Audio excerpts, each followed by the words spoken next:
Muy buenos días. Vamos a esperar un minuto solamente a las personas que se van agregando a la sala, a la sesión, y comenzaremos en un par de minutos, cuando mucho 2 minutitos.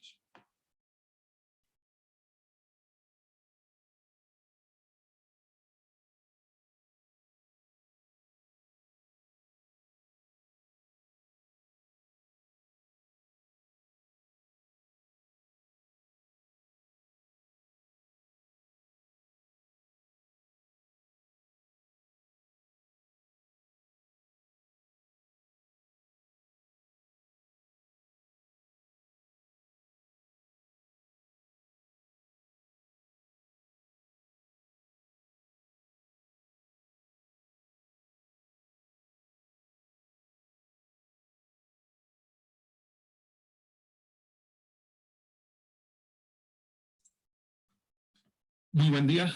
Comenzaremos a las 10:35 puntual.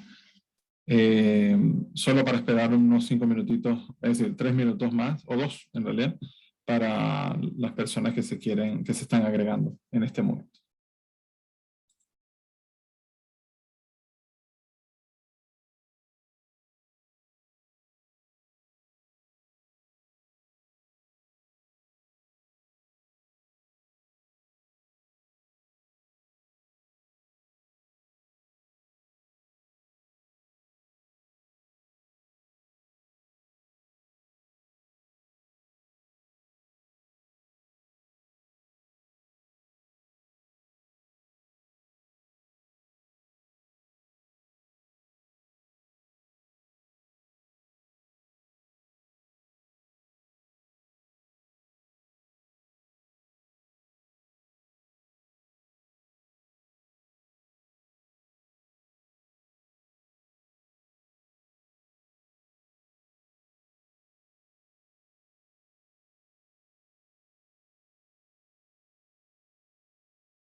Vale.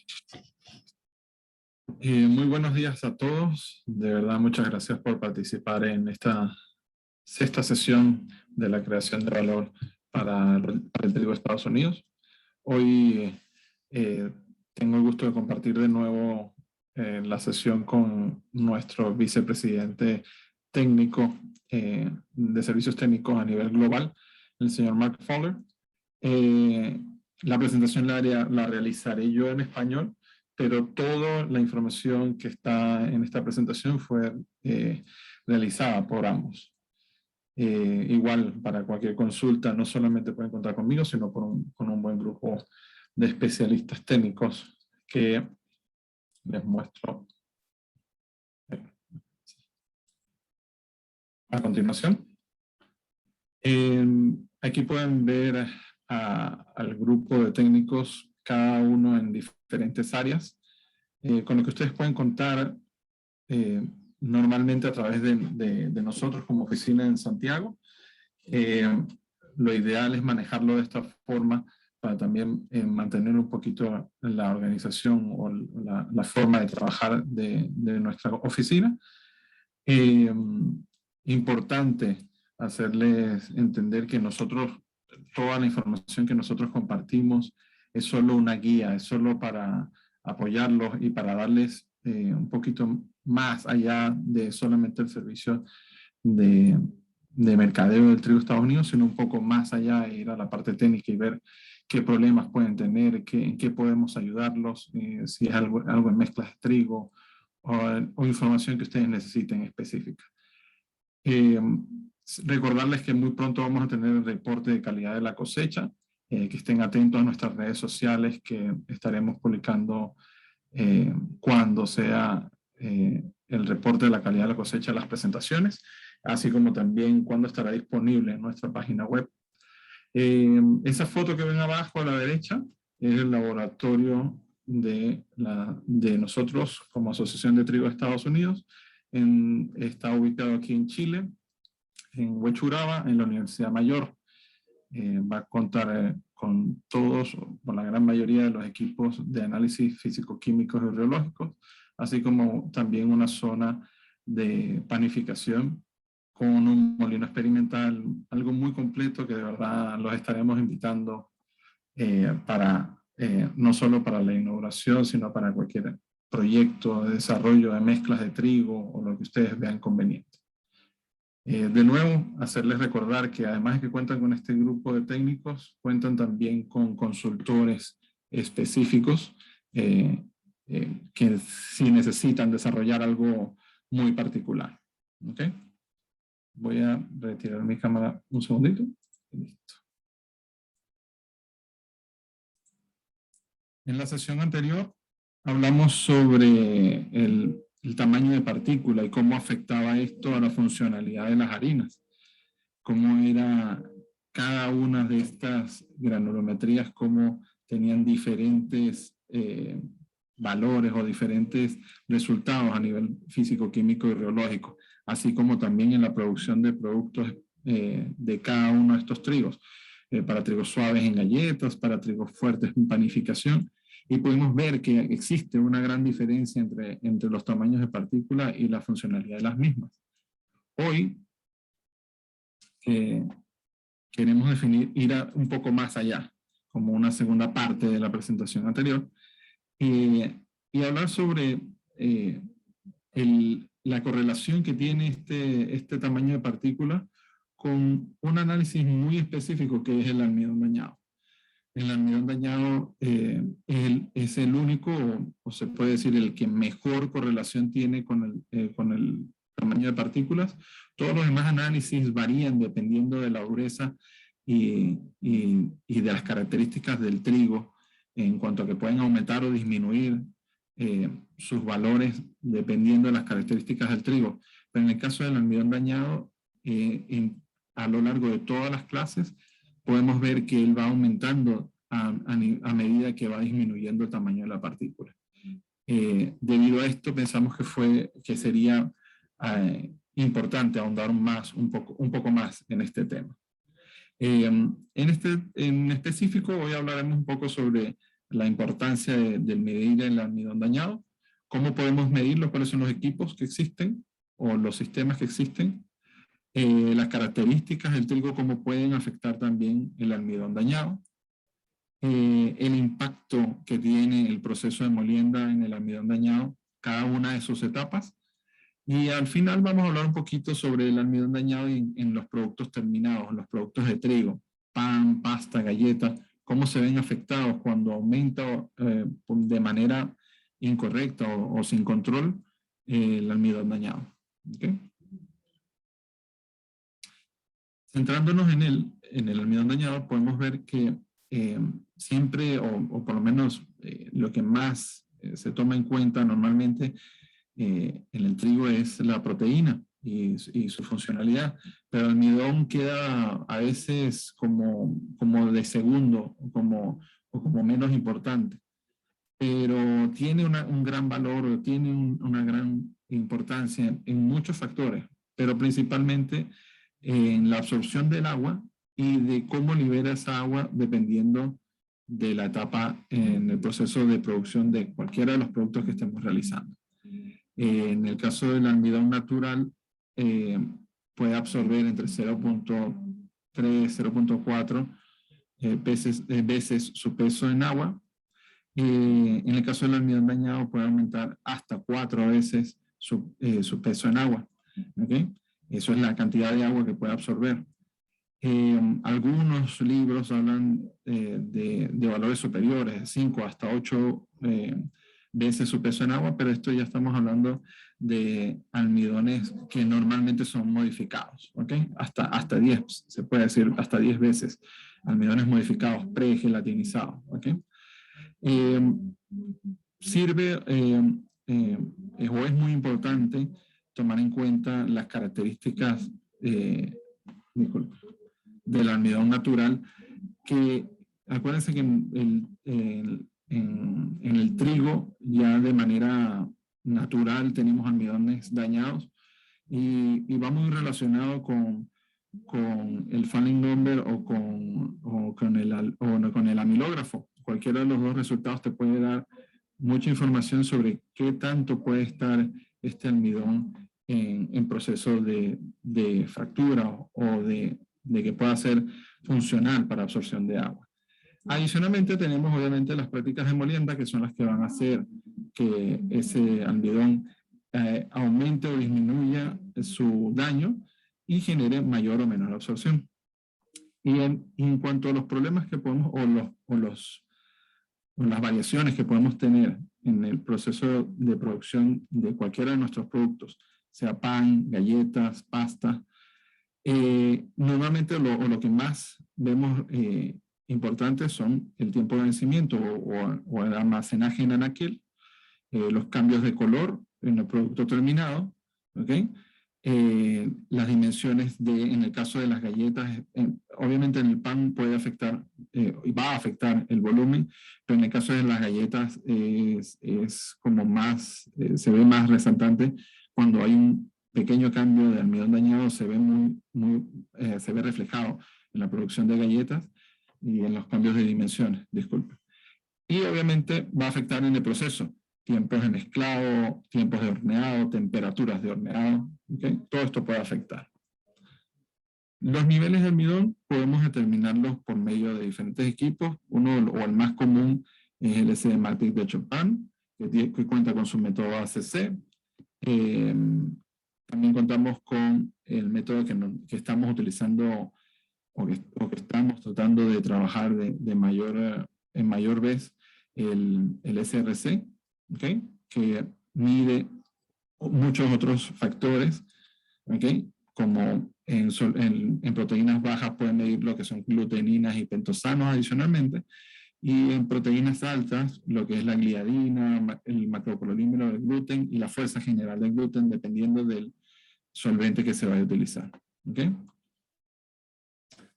Así como también existe y también es utilizado, y es un método de referencia, el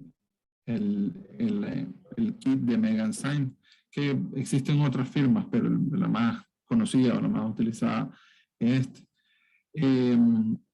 Lo cual lleva a este gráfico que pueden ver en pantalla, que es una relación que se puede ver entre este kit, este análisis desarrollado realizado por el kit de Meganzyme o por carbonato de sodio realizado por SRC, como lo mencioné anteriormente, ¿sí? En el caso de los trigos, y siempre es importante, para los que no conocen nuestras clases, aquí pueden ver las 6 clases de trigo de Estados Unidos. Normalmente están clasificadas por su funcionalidad para diferentes productos, pero en sí la mayor referencia que tenemos en el caso del almidón dañado es que a mayor dureza vamos a tener mayor cantidad de almidón dañado, o vamos a poder obtener mayor cantidad de almidón dañado, y a menor dureza vamos a poder obtener menor cantidad de almidón dañado. No quiere decir que no alcancemos valores similares, sino que la proteína de ese trigo va a soportar más veces o de mejor forma la cantidad de agua que pueda absorber el almidón dañado a comparación con los trigos suaves. Aquí podemos verlo ya en el caso, viéndolo internamente, como en el trigo, su estructura interna hace ver fácilmente que los gránulos de almidón están muy entrelazados con las proteínas, en el caso de los trigos fuertes, y en el caso de los trigos suaves, el almidón está un poco más suelto en comparación. Siempre recubierto por las proteínas, por la proteína, pero un poco más separado, un poco más a la vista. ¿Qué sucede cuando nosotros este trigo, cualquiera de estas dos clases, lo trituramos? Obtenemos estas harinas. Y aquí podemos ver la gran diferencia de por qué vamos a obtener más daño de almidón en trigos más fuertes y menos daño de almidón en trigos más débiles. Porque al obtener las harinas, los gránulos de almidón en el trigo suave se separan y tienden a mantenerse de la misma forma o del mismo tamaño. En el caso de los trigos fuertes, se separa todo en conjunto, proteínas y almidones, disgregando y fracturando esos almidones, generando obviamente también más daño de almidón dañado y mayor absorción. ¿Okay? En el caso del proceso de molienda, obviamente ya hablamos un poco del trigo, ya hablamos un poco de cómo naturalmente él va a tener almidón dañado y adicionalmente en el proceso va a ser afectado. Pero aquí podemos ver cuáles son las etapas o las características más específicas que generan diferencia en esos valores de almidón dañado. Es la limpieza y acondicionado, lo que es la mezcla de los trigos, disculpe. La mezcla de los trigos va a afectar también el diagrama de la molienda, las prácticas dentro del proceso, ¿okay? Si hacemos una molienda más fuerte o más débil, con mayor presión o menor presión, y lo que es obviamente la extracción y el contenido de cenizas. Que todo esto, lo vamos a hablar un poco más adelante, va a ser afectado también por la cantidad o tipos de equipos que nosotros con los que podamos contar. ¿Okay? En el caso del tiempo de acondicionamiento, mientras más corto sea ese tiempo de acondicionamiento o sea más corto de lo adecuado, da como resultado un interior de grano más seco, lo cual aumenta directamente el daño de almidón y la harina en la harina de trigo duro. Normalmente en la harina de trigo panificable, ¿okay? En donde más nosotros tomamos en cuenta el almidón dañado para si queremos aumentarlo. Es decir, menos tiempo de reposo, normalmente vamos a tener mayor almidón dañado. Pero es importante resaltar que puede afectar mucho también la humedad objetivo o la humedad que nosotros queramos obtener en B1 o en T1. Siempre es recomendable que cuando vayamos a hacer la medición, trabajemos con la harina que se obtiene en B1, que la humedad que se obtiene en esa primera trituración sea igual a la humedad objetivo que nosotros buscamos a la hora de entrar al B1 o al T1, ¿sí? A la hora de entrar el trigo al B1 o al T1. En el caso del tiempo de reposo y la humedad objetivo en nuestras clases de trigo de Estados Unidos, estas son las recomendaciones que entregamos. Es importante que sí, creo que lo hemos hablado varias veces en otras sesiones, pero cada clase tiene un rango importante de tiempo de reposo y que pueden ser en una o dos o hasta 3 etapas en el caso del durum. Y estos rangos son bastante amplios. Para estar seguros o tener mayor precisión al nivel de cuál es el nivel de acondicionado que nosotros queremos obtener, debemos también medir otros factores. Nosotros recomendamos, o por lo menos la recomendación más común para determinar el óptimo nivel de reposo, es medir cenizas en laboratorio según diferentes horas de reposo. Esas diferentes horas de reposo te van a dar a ti, dentro del rango de cada clase, una precisión. En el caso de los trigos suaves, obviamente buscamos valores bien bajos de reposo, que pueden ser, en el caso del trigo soft white, puede ser bastante alto, dependiendo de lo seco que reciban el grano, que este trigo normalmente es seco, lo normal es 10% de humedad, pero puede conseguirse hasta 8% de humedad. Entonces, si nosotros tenemos 8% de humedad, aunque sea el mismo trigo que hemos utilizado en varias ocasiones, el reposo tiene que ser un poco mayor. También es importante tomar muy en cuenta la dureza del grano. Si no queremos hacerlo por el método de cenizas, podemos hacerlo por el método de dureza. A mayor dureza va a ser mayor el tiempo de reposo. En el caso que no contemos con un equipo que pueda entregarle la cantidad de agua necesaria para llegar a estos contenidos de humedad óptimos a la entrada de T1 o B1, lo más recomendable es hacer 2 etapas de mojado, ¿sí? Si se puede recircular el trigo por el mismo sistema de acondicionado, sería ideal. Si no cuentan con una segunda etapa, ¿sí?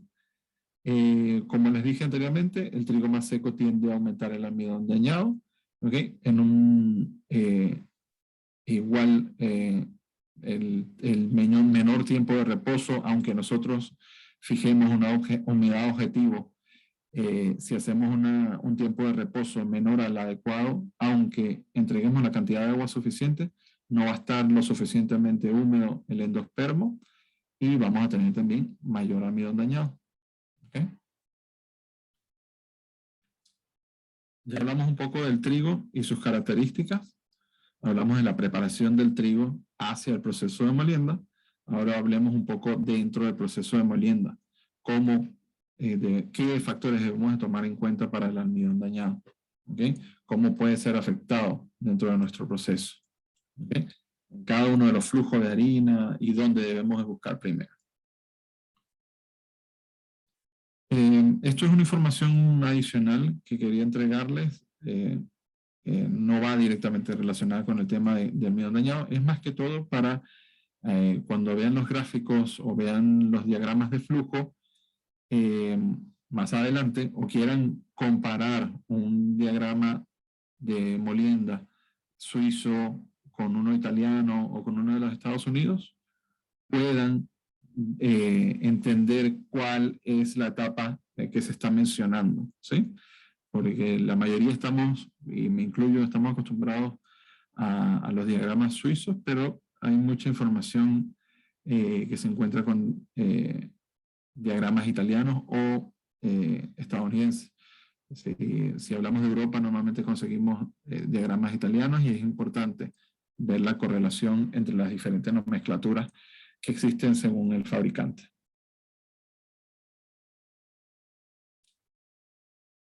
No lo aclaré al principio y pido disculpas. Veo un mensaje en el chat. Prefiero atender todas las preguntas al final para completar toda la presentación y luego podamos discutirlas. Por favor, escriban en el chat todo lo que necesiten. En el caso del diagrama de flujo, es importante que dependiendo de la calidad, dependiendo de la etapa del proceso, vamos a tener una calidad distinta de harina. Cuando decimos calidad distinta de harina es que va a tener una funcionalidad distinta. No quiere decir que sea mejor para todos los productos. ¿Okay? Normalmente se clasifican en estos 4 niveles o diferencias de calidad. Este es solamente un diagrama muy corto que agradecemos al señor Fowler que nos lo entrega con respecto al diagrama de la Universidad de Kansas. Y aquí se puede ver un poco cuáles son las calidades, ¿sí? Cuando tenemos diagramas cortos, obviamente vamos a tener una molienda más agresiva, lo cual va a generar también una mayor cantidad de almidón dañado para obtener la misma cantidad de harina que un diagrama más largo y que tenga una secuencia de proceso más delicada, ¿okay? Que vaya poco a poco retirando el endospermo de la parte del aflecho y vaya poco después dividiendo ese endospermo en partículas más pequeñas hasta obtener la harina que nosotros necesitamos. Entonces, obviamente, si tenemos un diagrama corto de molienda, vamos a tener almidones dañados bastante altos. O lo ideal es también, si se puede, disminuir un poco la capacidad. La presión de molienda excesiva normalmente no aumenta mucho la producción de harina, pero sí va a aumentar el almidón dañado. ¿Ok? Y también el desgaste de los equipos, que también lo vamos a hablar un poco más adelante. Y el daño de almidón se en el caso de los últimos flujos de molienda, se correlaciona muy bien con las reducciones secundarias, disculpen, se correlaciona muy bien con el daño de almidón y con el contenido de ceniza. ¿Okay? Vamos a tener mayor contenido de ceniza y mayor daño de almidón en las reducciones secundarias. Eso es bastante común. Lo que quería decir es que en la parte de cenizas no siempre quiere decir que cuando tengamos mayor almidón dañado vamos a tener mayor almidón, mayor cantidad de cenizas, vamos a tener mayor cantidad de almidón dañado. No siempre es así. Entonces, viendo ya dentro del flujo, dónde debemos nosotros concentrar nuestros esfuerzos a la hora de aumentar o disminuir el almidón dañado. Será recomendable buscar los flujos que tengan mayor cantidad de almidón dañado. Aquí podemos ver que son el C3, los C3 y los C8 y C9. Obviamente esto es, lo digo si no queremos subdividir nuestra harina, pero queremos modificar las características de esta harina terminada. ¿Okay? Porque también podemos subdividir nuestra harina y obtener una harina de bajo y una de alto almidón dañado. ¿Okay? O debemos tomar en cuenta o debemos mirar los flujos que tienen una mayor liberación de harina. Hablábamos antes de C3 y C8 y C9 para mayor cantidad de almidón dañado, o debemos tomar en cuenta los que generan mayor cantidad de harina, que son el C1, C2, C4 y C5. En realidad debemos tomar en cuenta ambos. Debemos tomar en cuenta los que tienen mayor cantidad de harina y que tengan un almidón dañado importante. ¿Okay? Este es un ejemplo general. No quiere decir que sea su realidad, ni que sea exactamente lo que sucede en sus molinos. Todo va a depender del tipo de trigo, de la clase de trigo que se esté utilizando, del proceso de molienda con el que se cuente, cuántas etapas de trituración, de compresión tenemos, disgregaciones también. Si todo esto va a afectar. Entonces, lo que importante es que quiero que la meta a lo que queremos llegar es que es la combinación de ambos factores. Cantidad de almidón dañado y cantidad de harina. ¿Por qué decimos esto? Porque si nosotros afectamos solamente donde existe mucho almidón dañado, vamos a capaz de no hacer ningún cambio en la harina importante porque no tiene alta liberación de harina. Y lo mismo al contrario, donde de repente podemos tener mucho almidón dañado, mucha liberación de harina, pero no tenemos nada de almidón dañado, también puede ser que no estemos afectando para nada o no podamos afectar para nada. Entonces, es la combinación de ambas. Aquí en este ejemplo en específico, deberíamos entonces tomar en cuenta el C1, C2, C4 y C5, que representan el 60% de la harina con daño de almidón importante. ¿Okay? Ambos factores. ¿Okay? Obviamente si estos ajustes no son suficientes, es decir, si el ajustar estos bancos de molienda no son suficientes para aumentar o disminuir el almidón dañado, podemos tomar muchas otras soluciones que vamos a ver más adelante. Una posible solución sería aumentar, hablando antes del proceso de molienda, aumentar la proporción de trigo duro o disminuirla, o de trigo fuerte, o disminuirla dependiendo de lo que queramos obtener. Si queremos obtener menor almidón dañado, obviamente más trigo suave. Si queremos obtener mayor cantidad de almidón dañado, involucrar un poco más de trigo fuertes en la proporción. Además, también otro factor que podemos utilizar es que los trigos de trituración normalmente, o los B o los T, ¿okay? para ubicarlos dentro del diagrama, son los que normalmente generan menor almidón dañado.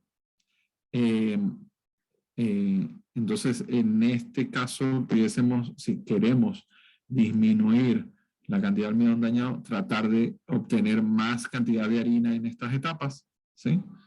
¿ok? Porque son las que obtienen bajo almidón dañado, aunque tenga alta extracción.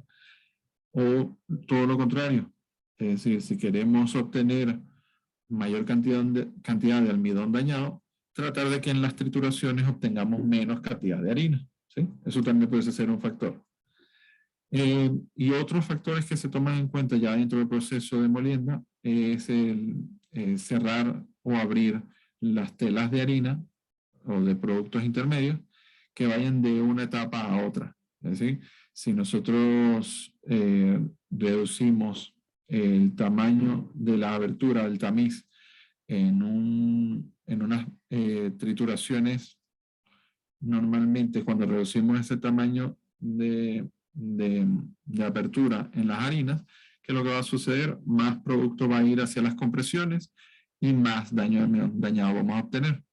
E igual lo contrario, abrimos un poco esas telas en las trituraciones, quiere decir que vamos a tener más pase, mayor cantidad de producto que va a pasar la tela y vamos a tener menor cantidad de almidón dañado. ¿Okay? Entonces, estos son factores que se deben de tomar en cuenta. No quiero decir que hagan cambios directamente en esto, pero son cambios que se pueden realizar para aumentar o disminuir el almidón dañado. Si es importante, obviamente, que estas acciones vengan acompañadas de una supervisión técnica. Cuando digo supervisión técnica, no solamente del molinero y del laboratorio, sino también de lo que es el equipo de mantenimiento, ¿okay? Y el equipo de control de función mecánica de los equipos. ¿Okay? ¿Por qué? Porque todos estos cambios van a generar mayor o menor desgaste en los equipos. Si aumentamos la presión, si aumentamos la cantidad de producto, todo esto va a afectar en el desgaste de los rodillos o en el desgaste de las estrías, si son rodillos con estrías, lo que va a también venir acompañado de que si tenemos mayor desgaste de estrías, vamos a tener mayor consumo de energía, pero también vamos a tener mayor almidón dañado en esas etapas, que pueden ser beneficioso como también puede ser problemático. Entonces es importante medir todos estos factores. Por ejemplo, los kilowatts de consumo es un factor súper útil a la hora de controlar el desgaste de las estrías y la energía que se está utilizando para reducir esas partículas en estas etapas. ¿Okay? En el caso de los rodillos lisos, debemos de tomar en cuenta, al igual que en todos los rodillos, pero en este caso es primordial tomar en cuenta que todo el producto esté a lo largo de del par de rodillos, ¿okay? Que no sea en zonas puntuales, porque generan normalmente laminación de producto, ¿okay? Que además de que no es recomendable, te genera también un desgaste no uniforme en el rodillo. Ver cuál es la rugosidad, si estos rodillos están más lisos o más opacos. ¿Okay? Mientras más liso esté, obviamente, más vamos a generar partículas laminadas que no quiere decir que van a generar mayor almidón dañado, sino que van a generar mayor cantidad de problemas. ¿Okay? Asegurar el paralelismo en esos rodillos, comprobar el amperaje o el consumo de los mismos, y los raspadores. La limpieza de los rodillos, sea de estriados o lisos, es importante. Entonces, sean raspadores de cepillo o sean raspadores metálicos en láminas metálicas, es importante que estén en un buen mantenimiento de los mismos y que estén a la distancia adecuada en cada una de las etapas. ¿Qué sucede si nosotros hacemos algún tipo de modificación dentro del molino ya un poco más profunda? Ya no cerrar y abrir un poco una tela o hacer un ajuste de cantidad de producto que va hacia una etapa u otra. Y ya yéndonos dentro del molino, si cambiamos unos rodillos lisos por unos rodillos estriados, aquí pueden verlo bien reflejado. Como se hizo un ejemplo, esto es de una revista técnica, ¿ok? Como se hizo un ejemplo cambiando el C1 y el C2, ¿okay? Las primeras dos compresiones, de rodillos lisos a rodillos estriados, ¿sí? Con estrías muy finas, si se fijan, 12.5 estrías por centímetro, con un grado de inclinación de 6%. Esto quiere decir que eran estrellas muy finas, pero que van a hacer obviamente una diferencia. Fíjense cómo cambia de mayor tenacidad, disminuye esa tenacidad de los rodillos lisos hacia los rodillos estriados y aumenta la extensibilidad. Esto puede ser beneficioso como puede ser problemático. Es decir, si están buscando mayor extensibilidad, es decir, quieren buscar un producto que por decir, una galleta que tenga un mayor diámetro, esto es bastante funcional o va a ser de ayuda. ¿Okay? Pero si estamos buscando aumentar almidón dañado, es todo lo contrario. Deberíamos buscar tener rollos más lisos porque son los que van a generar mayor tenacidad y la tenacidad va bastante relacionada o va muy relacionada con la cantidad de almidón dañado. ¿Okay?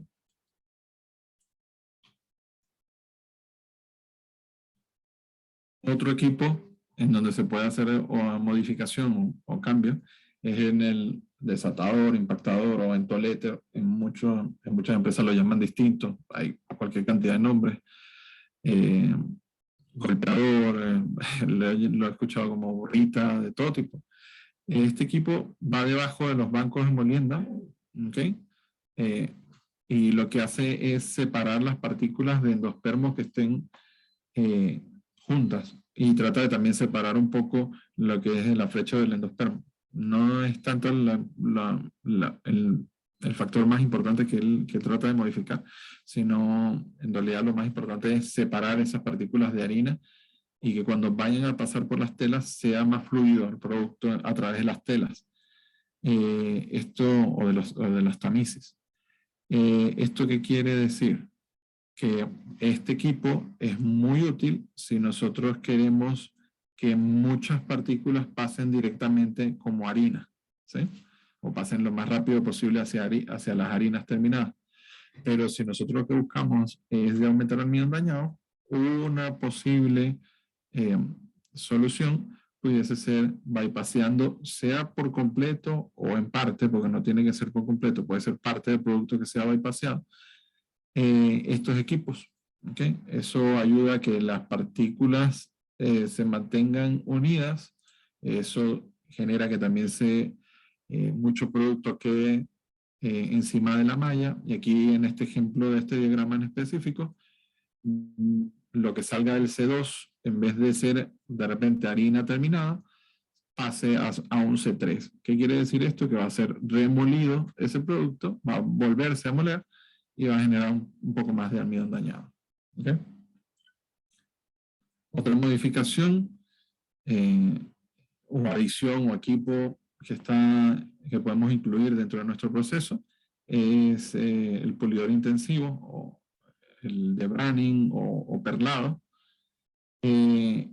Varios estudios han demostrado que esa limpieza intensiva, ese pulido, va a disminuir el daño de almidón en la harina de trigo duro. ¿Por qué? Porque nosotros tendríamos es decir, tendríamos más harinas obtenidas en las primeras etapas de trituración, ¿ok? Porque vamos a conseguir un endospermo que ya viene bastante limpio y vamos a obtener obviamente una extracción un poco mayor. Entonces, esa extracción un poco mayor en las primeras trituraciones va a generar que sea una harina de menor almidón dañado.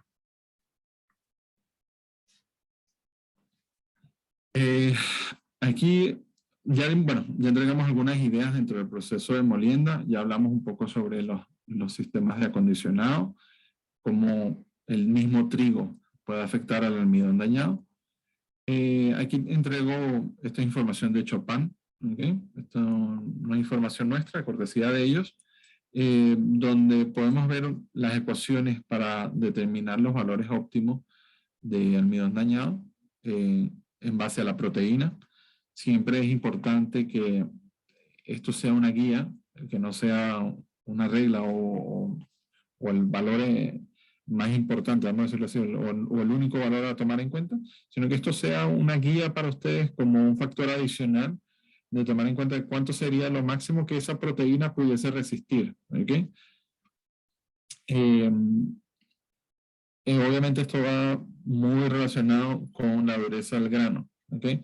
va a variar dependiendo de la dureza del grano. No es lo mismo, porque fíjense que se guía solamente por la proteína, y no es lo mismo un soft white de 10% de proteína que un hard red winter de 10% de proteína. ¿Okay? Ambos van a ser muy distintos a la hora de ser procesados en la molienda, y ambos van a poder resistir, es decir, un volumen de pan o una expansión en una galleta, dependiendo de su calidad de proteína. Entonces, no es solamente el nivel de proteína, sino la calidad de la misma. Entonces, como les digo, esto es una muy buena forma de sacar un valor que sea guía, ¿okay? para productos terminados. ¿Por qué digo esto? Porque si nosotros no controlamos esto, podemos estar buscando más y más almidón dañado en una proteína que de repente, según el cálculo, puede retener hasta, no sé, aguantar hasta un 10% de almidón dañado, y en este caso no sería lo ideal. Si vemos este cuadro muy corto, que podemos ver, y esto es un ejemplo real, como de diferentes grados de extracción va a obtener diferentes niveles de ceniza, diferentes niveles de almidón dañado. Obviamente va también a aumentar la absorción del agua, pero el volumen del pan hasta 74% de extracción funciona muy bien. Pero cuando pasamos del 75% de extracción por encima, ya el volumen vuelve a caer. Entonces, ¿por qué sucede esto?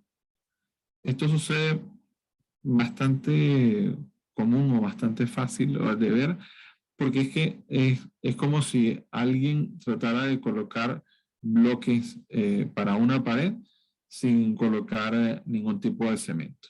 Va a llegar un punto en que los bloques por su misma forma van a mantenerse hasta una altura. Después de X altura, van a terminar cayéndose. Eso es la glutenina. La glutenina es esa proteína que va a ayudar a que eso se mantenga todo junto, ¿sí? Y que absorba, que esa agua que absorben los pentosanos y el almidón dañado, además de que no se la roben a la glutenina, ¿okay? Porque eso es otro factor que nos va a influenciar mucho, sea retenida en el proceso de producción. Ponerle el ejemplo del pan, en el proceso de crecimiento, en la fermentación y fijación de esa estructura en el horneado, no se pierda, ¿sí? Por tener exceso de pentosana o exceso de almidón, que normalmente van muy relacionados. Siempre cuando hay mucho daño de almidón es cuando nos acercamos más a esa capa lebrónica, que pueden ver en el gráfico de Buehler al lado derecho. Y mientras más nos acercamos a esa capa lebrónica, más vamos obteniendo pentosanos que tienen una alta absorción, pero que no tienen muy buena funcionalidad o correlación con el volumen del pan. Ellas son muy buenas para mantener esa humedad dentro de la masa, y cuando se hornea, generan un pan con una miga más húmeda, cosa que también si es lo que estamos buscando, obviamente también es beneficioso. ¿Okay? Obviamente, si estamos buscando mayor tiempo de anaquel o de almacenaje, tenemos que buscar también pentosanos más bajos. ¿Sí? Por eso es que recomendamos el uso de SRC, y no fijarnos solamente en el almidón dañado, sino también en otros factores, como es el caso de la pentosana. Ahora, ya más que todo para cerrar, quiero hablar un poco sobre los productos y qué sucede cuando tenemos demasiado almidón dañado. En el caso del pan, al aumentar el nivel de almidón dañado de manera muy alta en la harina, puede aumentar el azúcar disponible para la levadura, lo que va a resultar en una intensa actividad de esa levadura que produce demasiado CO2, reduciendo la capacidad de retención del gas y disminuyendo también el volumen del pan. ¿Okay? Normalmente va a aumentar la firmeza de la miga, ¿okay? Y disminuyendo obviamente el tiempo de anaquel. ¿Okay? Se va a endurecer más rápido. Y porque esa humedad que nosotros se la agregamos a la masa y que de repente logró retenerla la proteína en el proceso de cocción, Cuando esté envasado, va a llegar el punto en que lo va a perder y esa humedad se va a liberar y vamos a tener humedad en el exterior que va a reblandecer la corteza y va a dañar también rápidamente el pan. Y obviamente también esa actividad, esa disponibilidad de azúcar de más va a generar, puede generar el aumento de formación de acrilamida en el pan y también mayor cantidad, mayor color oscuro en la corteza.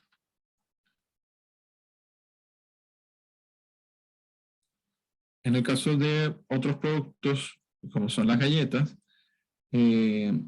normalmente se genera mayor pegajosidad de la masa. ¿Okay? Esta aparece cuando se agrega el agua a la harina y esta no es absorbida o retenida adecuadamente por la masa. Normalmente ocurre cuando el almidón dañado y o los niveles de pentosano son demasiado altos. Se vuelve una masa pegajosa que causa problemas en el proceso y normalmente dentro del proceso es en el proceso de mezclado y para dar forma. Pero también obviamente va a generar ese exceso de cantidad de agua. En el caso de las galletas en la producción de pasta, va a generar un problema más grave que es el tener que eliminarlo en el proceso de cocción. Entonces vamos a tener que aumentar temperaturas o tiempo dentro de cámaras, lo que va a generar que mayor gasto de energía y normalmente también variaciones en lo que son el color y muy posiblemente en las dimensiones. Entonces, es muy importante controlar estos valores para que, en el caso de los panes, buscar de repente almidones dañados un poco más altos, pero que sea lo que pueda resistir esa proteína. Y en el caso de los trigos más suaves y las harinas para galletas, buscar almidones dañados más bajos para que podamos tener una galleta o unas dimensiones y un color que estén dentro de los estándares. Además de que no se rompan dentro del envase porque toda esa humedad, como decíamos anteriormente, si no la puede retener el producto, la va a liberar y se va a secar esa galleta y se va a partir. En el caso de la pasta o de los fideos, también buscamos niveles de almidón relativamente bajos, porque lo que buscamos es que dos cosas. Uno, que en el proceso de mezclado con el agua sea un mezclado más no un amasado, es decir, nosotros queremos que se mezcle el agua con la harina y generen un producto que pueda ser extruido y después secado rápidamente, es decir, que no tengas mucho gasto de energía dentro del proceso de secado. Entonces, obviamente, un almidón dañado alto va a generar que sea más complicado este proceso. ¿Okay? Como decíamos entonces, cada producto, no solamente cada producto, sino también cada mercado requiere diferentes daños de almidón. Es decir, no es lo mismo un pan, una galleta o una pasta. Viéndolo solamente en Sudamérica, no es lo mismo en Colombia que en Chile. El pan puede ser muy distinto, las galletas pueden ser distintas, ¿okay? O las preferencias pueden ser distintas. Entonces, tenemos que adaptarnos a cada uno con nuestros procesos y para adaptarnos a estos procesos, nuestra recomendación es seleccionar el trigo más adecuado para cada una de estas harinas, ¿sí? O la mezcla de trigo más adecuada para cada una de estas harinas, ¿okay? Tomar en cuenta, en el caso de nosotros, pueden contar con mucha información dentro de las que podemos entregarles y que siempre recomendamos revisar las características del cultivo cada año. Ver también la flexibilidad de nuestro proceso, ¿okay? Y los ajustes que podemos hacer dentro del proceso. Tenemos que conocer nuestro proceso y saber el impacto que puede generar cualquier cambio. ¿Okay? Si queremos aumentar o disminuir el almidón dañado, en este caso, ya vieron cuáles son todos los que nosotros muy rápidamente pudimos recolectar, de cuáles son los cambios que se pueden hacer dentro del proceso, desde la compra de trigo y mezcla de estos trigos dentro de la planta hasta la harina terminada que pueda o no pasar por una malla o no. ¿Okay? Entonces, de verdad, les agradecemos mucho por asistir a esta sesión. Esperamos que puedan asistir a las siguientes sesiones que van a ser, esperamos hacer una más este año y de resto el próximo año comenzaremos de nuevo con una sesión al mes y toda la información técnica que vieron en estas sesiones y que ustedes deseen ahondar más en proyectos específicos, sepan que cuentan siempre con nosotros. Igual en la pantalla pueden ver nuestros correos y cualquier información que de repente pueda o no haber recibido en estas presentaciones, quieran ahondar en ella, con gusto, de verdad estamos abiertos a cualquier consulta. Voy a revisar el chat para ver las preguntas que espero poder responderlas. Algunas me disculpan si no lo logro porque puede ser un poco más química que lastimosamente no es mi área. Voy a ver. Se tiene una tabla de incidencia o correlación entre el tiempo de reposo y ceniza para cada trigo. No se tiene, pero sí hay muchos estudios. Si necesitas te puedo enviar con mucho gusto, Francisco. Yo tengo varios estudios donde muestran la incidencia del tiempo de reposo con el nivel de ceniza y también con otros resultados también físico-químicos y reológicos, pero tengo varios estudios en diferentes clases de trigo. No sé si en todas las clases nuestras creo que no, pero sí tengo en la mayoría de ellas. ¿Okay? Por favor, te agradecería mucho, Francisco, que me envíes un correo y en base a ese correo yo respondo con la información que me está solicitando. En el ensayo del reposo versus la ceniza, hace relación a cenizas de trigo o la ceniza de harina cernida. En cualquier caso, ¿cómo podríamos definir cuál es el valor adecuado de ceniza para definir que ya cuenta con el reposo? Bueno, lo recomendable es hacer ceniza en trigo, pero pueden hacerlo a la harina cernida. Yo recomendaría más al trigo molido. Es bastante sencillo. Se va haciendo por hora, ¿okay? Obviamente tratando de manejar los rangos comunes para cada clase de trigo, es decir, no sé, estamos hablando de un soft red winter, para poner un ejemplo, no sé, y vamos a trabajar hasta 8 horas de reposo. Vamos a comenzar de 4 a 8 horas, podemos irnos un poco antes y un poco después, es decir, desde las 3 horas hasta las 9 horas de reposo, y ver en el mismo nivel de extracción cuál fue el menor nivel de cenizas. En ese menor nivel de cenizas, al mismo nivel de extracción, vas a tener el mejor tiempo de reposo o el tiempo de reposo más adecuado para tu proceso, ¿sí? Eso es lo que se busca. Edgar, igual si quedaste con alguna duda, si mi respuesta de repente necesita un poco más, ahondar un poco más, por favor escribe, que puedo ahondar un poco más en este tema. José Garzón. Buen día, hablas de bajo almidón dañado, pero ese valor más o menos ¿cuánto sería si yo te digo que necesito uno de 7% con trigos duros? Se puede. Depende del trigo. Es decir, un 7% en un trigo Hard Spring puede ser un poco bajo y para un Hard Winter puede ser un poco alto. Entonces va a depender directamente del trigo y obviamente como hablamos de la proteína. Sí, yo recomendaría, como dije en la presentación, trabajar en el caso de los trigos duros, tiene buena relación en la fórmula que entrega Chopin, en los trigos semiduros en realidad, en los trigos Harder Winter y trigos similares de otros orígenes.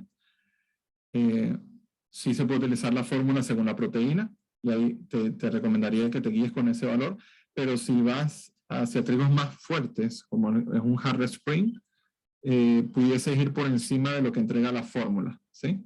No hay no es tan certera para trigos muy fuertes, ¿sí? Yo diría un poco más. Yo iría un poco por encima si quieres más cantidad de absorción que sea funcional. En los disgregadores, si voy a tener menos almidón dañado. Los disgregadores te ayudan a separar las partículas que están unidas. Entonces, ¿qué quiere decir esto? Que vas a tener mayor cantidad de producto que pasa a la malla, menor producto que va a ser molido de nuevo y vas a tener, deberías de tener menor cantidad de almidón dañado. Entonces, si quieres hacer la prueba, es solo bypassear uno de los disgregadores y en la siguiente etapa de molienda, es decir, si bypasseaste el disgregador a la salida del C2, ve el almidón dañado cómo aumenta o disminuye en C3. ¿Sí? A eso me refiero. Manuel, gracias a ti, Manuel, y muy buen día.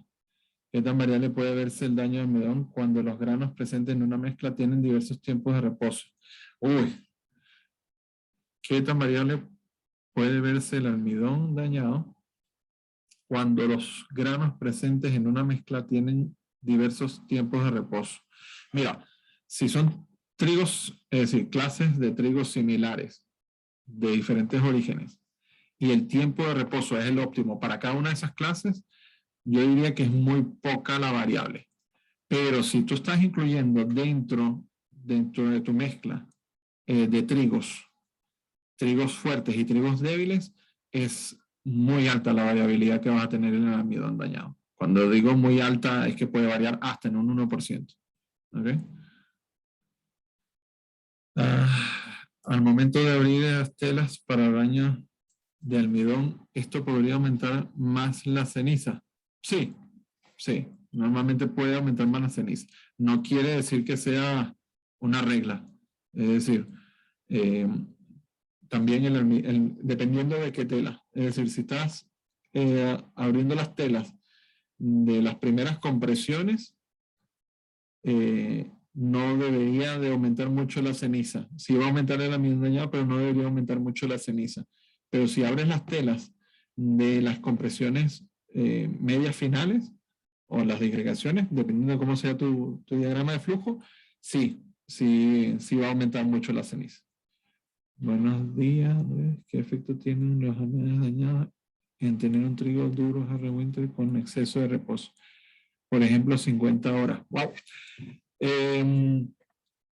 Lo que va a hacer normalmente es que va a aumentar. Es igual que, o por lo menos la teoría dice que lo mismo que sucede casi tan igual, lo que sucede al que hace corto con el tiempo de reposo, va a suceder al pasarse del tiempo de reposo. Si nosotros pasamos el tiempo de reposo, normalmente vamos a tener un trigo más seco en el endospermo, que va a haber más humedad en el afrecho, o a intermedio, entre el afrecho y el endospermo, y vamos a tener normalmente, al tener un endospermo más seco, vamos a tener también una molienda. Si mantenemos la misma molienda exactamente igual, vamos a tener un daño de almidón dañado mayor. ¿Sí? No sé si, no veo más consultas. No sé si alguien quiere hacer alguna consulta, encender el micrófono y hacer alguna consulta adicional. Estoy completamente a la orden. Y si no, doy por cerrada la sesión y les agradezco muchísimo de nuevo. Aquí está Francisco. Bien, ya vi tu correo. Súper. Ahí te voy a enviar algunas informaciones. No veo más mensajes. Entonces, mil gracias de verdad a todos. Espero que hayan disfrutado la sesión y como les dije anteriormente, si tienen alguna consulta adicional que ustedes vean que necesitan, no duden de verdad en contactarnos. Estamos completamente a la hora.